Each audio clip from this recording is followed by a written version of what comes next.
Hello, everybody. Happy Sunday. So, something that I'm gonna talk about today is property taxes and Proposition 2.5. Now, Proposition 2.5 is a subject that comes up a lot in city council work, particularly because it is the law that dictates how much property taxes can increase year by year, and it's also something that city councils will frequently hear about from residents when it comes to both discussions about how much people pay in taxes, as well as discussions about the overall city budget. And I think that a lot of people tend to be confused on exactly how these numbers are calculated and how the amount that they're spending on property taxes year to year relate to the overall city budget and the fiscal situation we're in. So I'm just going to spend a little bit of time talking about this in this current video recap. So, for some background, Proposition 2.5 was a law that was passed in Massachusetts in 1980. The important part of the law is that it says that the total amount of money that municipalities can take in from property taxes cannot increase by more than 2.5% from one year to the next, barring new growth. So, if a city builds nothing in a given year and they take in $100 million from property taxes in that same year, then they're not allowed to take in more than $102.5 million in property taxes the next year. If somehow they double their stock of housing from one year to the next, then they're allowed to take in $200 million in property taxes that next year. But overall, this means that cities are incentivized to grow their own tax base, and they can't just keep increasing taxes arbitrarily. The trouble with Prop 2.5 is that typically inflation is more than 2.5%. So the average inflation from 1980 to today at a given year has been 3.07%. So that's about a 0.6% difference between what Prop 2.5 allows and what inflation actually is. So there's a Reddit post a few weeks ago where somebody was asking about this, and I just did the very basic calculations that shows how that can sort of add up over time. So hypothetically, if a city doesn't grow or doesn't build anything, and it just keeps the same housing stock, the same businesses from one year to the next over a 44-year period from 1980 till today, and they applied the maximum increases allowed under Proposition 2.5, then because of the nature of inflation, if you end up just slowly increasing the amount of money you take in while inflation rises even higher, then you would only have about 78% of the budget in 2024 as you would have in 1980. And that's just in terms of value. So the amount of money that you're taking in from property taxes would, of course, increase, but because the value of that money decreases over time, even though the amount that you're taking in from property taxes goes up, it's not keeping up inflation. So therefore, the value would only be 78%, and that is in the hypothetical scenario where a city ends up applying the maximum property tax increase from one year to another. The trouble with that also is that if a city ends up refusing to increase property taxes over a given number of years, then that means that city is permanently left behind, so you can't make up for that in a given year. So if for one given year a mayor decides to not increase property taxes at all to get reelected, then they can't just decide to bump property taxes up by 5% the next year to make up for that. You can still only increase by 2.5% in a given year. So that means, in terms of the value of the budget over time, is that if you have a 44-year period from 1980 till 2024, and then you end up only increasing property taxes 34 of those 44 years. So there's like a 10-year period where they just decide to not increase property taxes at all.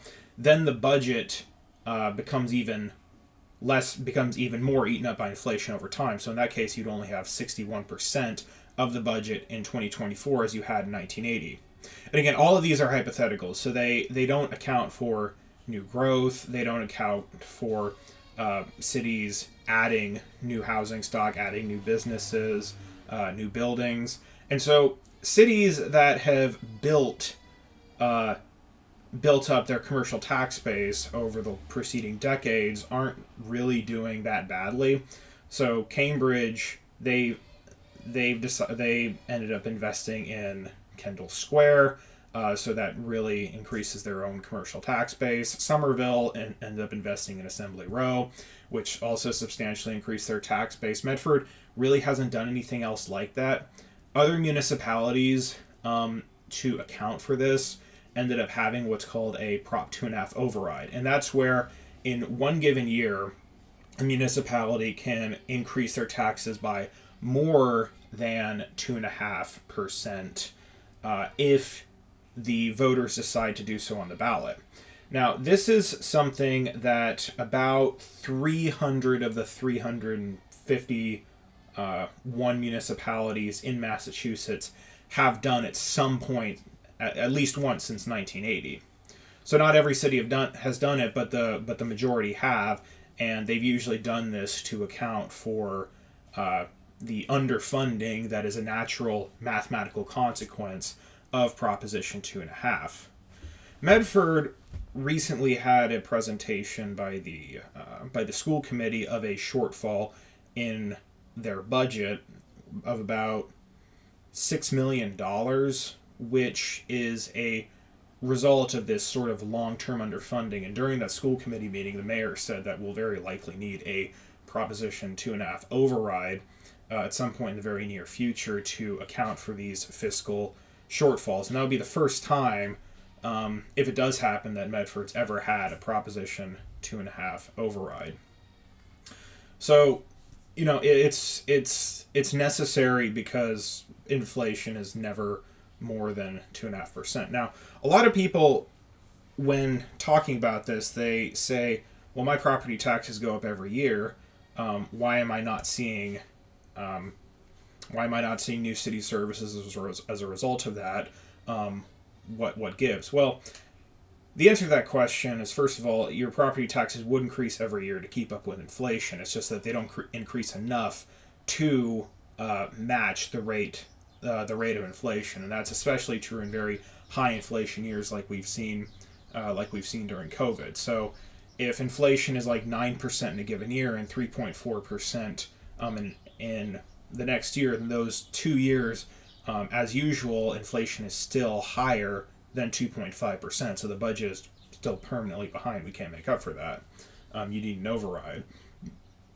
The other thing to understand about Proposition 2.5, and I feel like this is something that when a lot of property owners see their tax bills go up, and they also see, think, okay, well,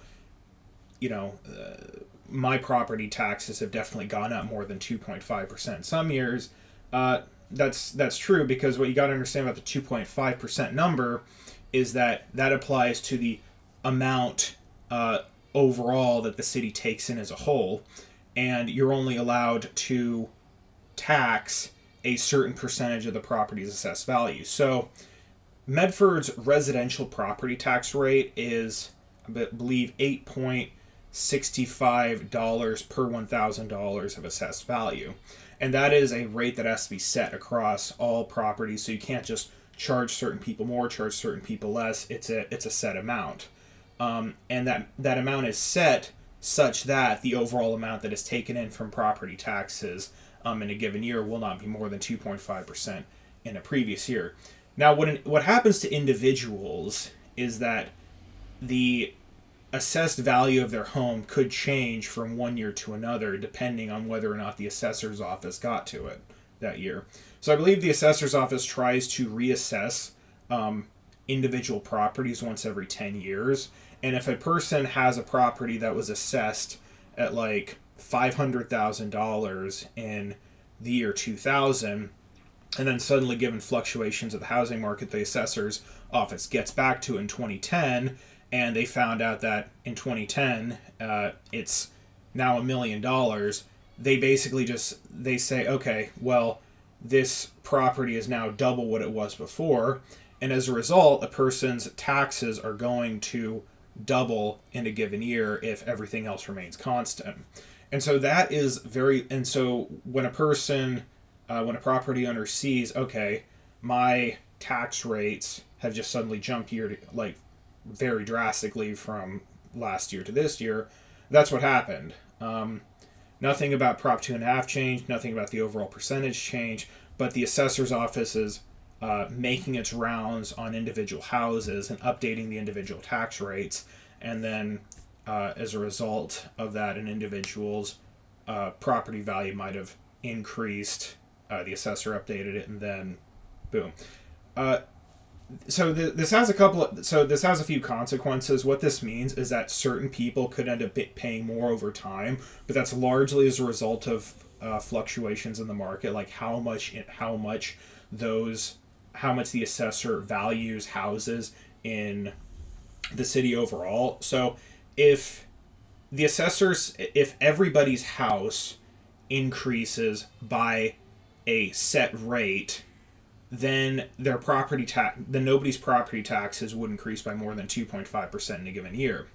But if houses in a certain part of town ended up increasing at a much higher rate than everybody else's, what that would mean is that they would end up paying more property tax, but people in another part of town, that would end up offsetting the tax rates from people in another part of town that maybe their houses decreased in value, or they just didn't go up as high of a rate, or sorry, as a their values just didn't go up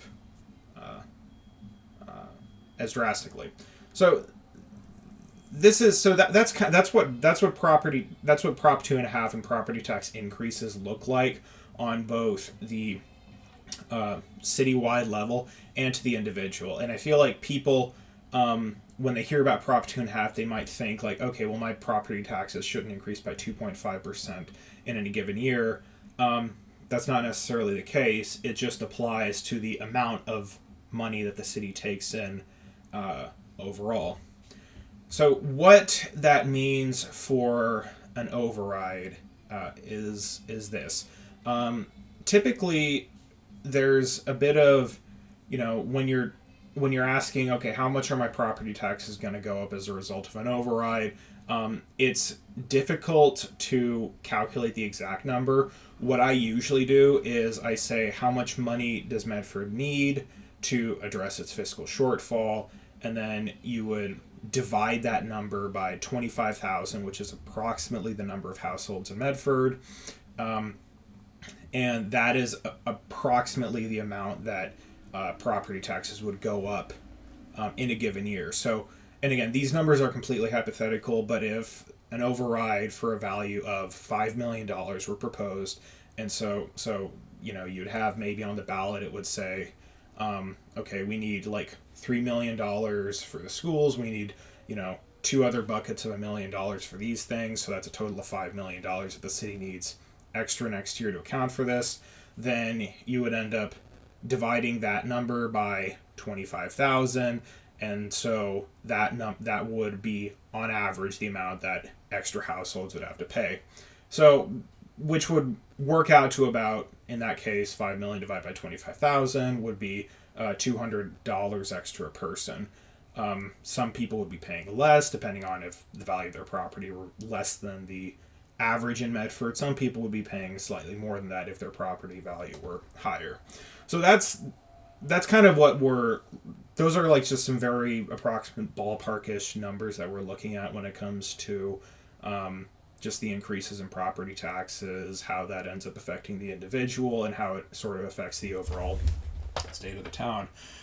The consequence of this is that, I mean, a lot of people will end up saying, I'm paying more in property taxes, but I'm not necessarily seeing any increases in city service. And the truth is that those people are right. They're not, but the property taxes usually have to increase because the overall cost of living and the cost of just maintaining the services that the city has is just gets more expensive over time.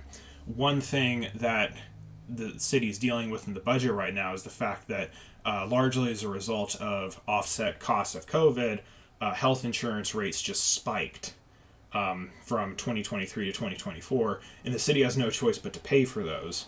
And so that's a couple of extra $1 million out of the city's budget going to health insurance companies, and as a result, that's money that we can no longer use to pay teachers. That's no money that we can no longer use to pay city staff.